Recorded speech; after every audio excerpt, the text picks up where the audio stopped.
Of course, bro. I can absolutely answer that question. By the way, go follow my friend Josiah at Third Eye Healing. He's awesome. He's also got an online school platform. The way that I like to think between the separation between the three negative lower entities that kind of rule over tons of different mythological figures and whatnot would be the segregation between Zeus, Poseidon, and Hades. As you can see here is Zeus. If you're familiar with Greek mythology and their anthology and everything, then you understand that Zeus and Poseidon and Hades were all not really great guys. They were not nice.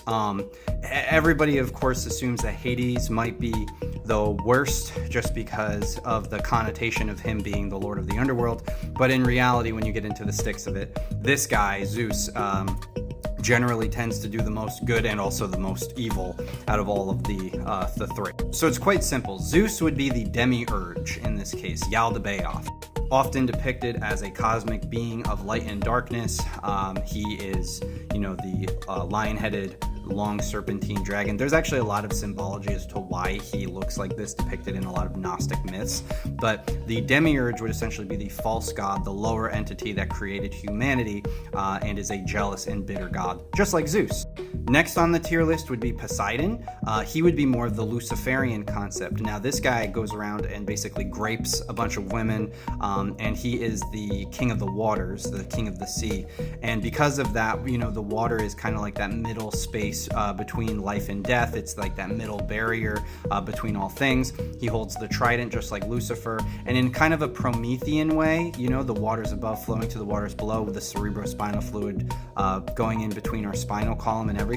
The Poseidon entity with the horses and everything else, he kind of embodies this overarching idea of the mysticism and going into the depths of the water to be able to discover what the true secrets are. And this is why he'll do things like he'll, for example, he's the one who made Medusa the way that she is.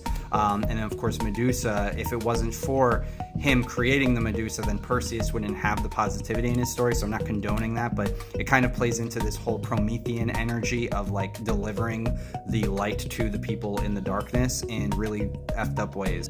He's got kind of like that fallen angel energy, kind of similar to Lucifer when you read and you get into the depths of a lot of the Poseidon stories. And finally, we have the devil, which would of course be Hades.